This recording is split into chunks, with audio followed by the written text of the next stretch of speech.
এই মুহূৰ্তত উপস্থিত আছো কামৰূপৰ পুথিমাৰী বুলি ক'লে এক আধ্যাত্মিক পূজা বাৰোৱাৰী পূজা, যিখন পূজা নামনি অসমৰ এক অন্যতম পূজাস্থলী বুলি কোৱা হয়। যিখন পূজাত আজি অষ্টমী পূজা ইয়াত আৰম্ভ হৈছে ৰাতিপুৱাৰে পৰা। সন্ধিয়াৰ ভাগত ইয়াত বিধি বাৰ নোপোৱা অৱস্থাৰ সৃষ্টি হৈছে। সহযোগীগৰাকীয়ে প্ৰথম দেখুৱাই ল'ব ND24 দৰ্শকসকলক যে এতিয়া সময় প্ৰায় 9 বাজিবলৈ হৈছে, কিন্তু ইয়াত বিধি বাৰ নোপোৱা অৱস্থাৰ সৃষ্টি হৈছে। ভক্তপ্ৰাণ ৰাইজৰ দূৰ দূৰণিৰ পৰা ভক্তৰ সমাগম হয় পুথিমাৰী বাৰোৱাৰী পূজাত। যিহেতু 31 নং ৰাষ্ট্ৰীয় ঘাইপথৰ দাঁতিত অৱস্থিত হয় পুথিমাৰী বাৰোৱাৰী পূজাত। প্ৰতি বছৰে ইয়াত ভক্তৰ সংখ্যা বৃদ্ধি হৈ আছে।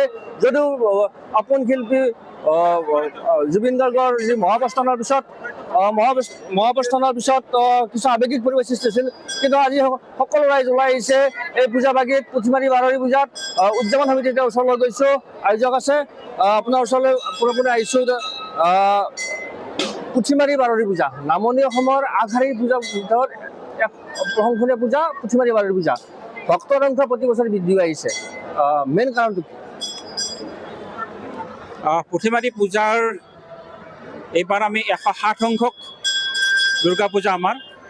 ইতিমধ্যে আমাৰ পূৰ্বপুৰুষসকলে বা আমাৰ পূৰ্বজ অগ্ৰজসকলে এই পূজাখন সুন্দৰভাৱে আগুৱাই নি 107 বছৰত উপনীত কৰালে। আৰু ইয়াত ভক্তৰ ভিৰ দিনে দিনে বাঢ়ি যোৱাৰ এটাই কাৰণ যে ইয়াত পূজাৰ আমোদ প্ৰমোদ বা জাকজমকতাতকৈ আমি আধ্যাত্মিকতাক বেছি গুৰুত্ব দিয়ে। আৰু ইয়াত আহি যিকোনো পূজাৰ যি 4টা দিন, ষষ্ঠী, সপ্তমী, অষ্টমী, নৱমী বা দশমীৰ যিটো আমাৰ প্ৰতিমা বিসৰ্জনৰ যিটো কাৰ্যসূচী, ইয়াত ভক্তসকলে অকল আনন্দই নাপায়, ইয়াত এটা আধ্যাত্মিক চেতনা তেওঁলোকৰ লাভ কৰে, আধ্যাত্মিক জাগৃতি তেওঁলোকৰ আহে। সেইকাৰণে ইয়াত দিনে দিনে অকল আমাৰ যিসকল পূজা কৰ্তা আছে তেওঁলোকৰ পৰিয়াল, তেওঁলোকৰ পৰিয়াল বা ইষ্ট কুটুম্ব সকলো আহি ভিৰ কৰাৰ উপৰিও আমাৰ অসমৰ বিভিন্ন জিলাৰ পৰা ভক্তসকল আমাৰ পূজালৈ আহে। হয়, আজি যিটো অষ্টমী আৰু মাত্ৰ দুটা দিনৰ পিছত দেৱী বিসৰ্জন দিয়া হ'ব। আন এগৰাকী উদ্যোক্তাৰ ওচৰলৈ গৈছোঁ, আৰু 2টা দিন আজি অষ্টমী পূজা, বিধি বাৰ নোপোৱা অৱস্থাৰ সৃষ্টি হৈছে। মাজত মাত্ৰ 2টা দিন, কিমান ভক্তৰ সমাগম আশা কৰে আপোনালোকে? আমিতো প্ৰতি বছৰে 2 লক্ষাধিক ভক্ত আমি ইয়াতে সমাবেত হোৱা আমি দেখিছোঁ, প্ৰত্যক্ষ কৰিছোঁ। মোৰ জীৱনৰ 20 বছৰ বয়সৰ পৰা মই অতি নিবিড়ভাৱে পূজাৰ লগত জড়িত আছোঁ। প্ৰতি বছৰে ইয়াত ভক্তৰ সংখ্যা বাঢ়ি গৈছে।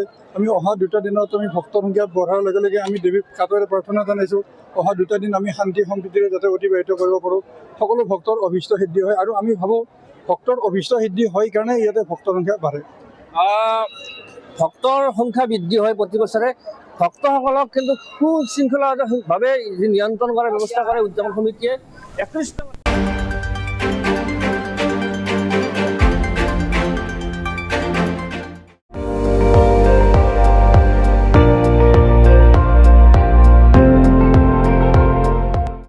আপুনি চাই আছে ND24, সৰ্বশ্ৰেষ্ঠ নহয় সৰ্বোত্তমৰ দৌৰ।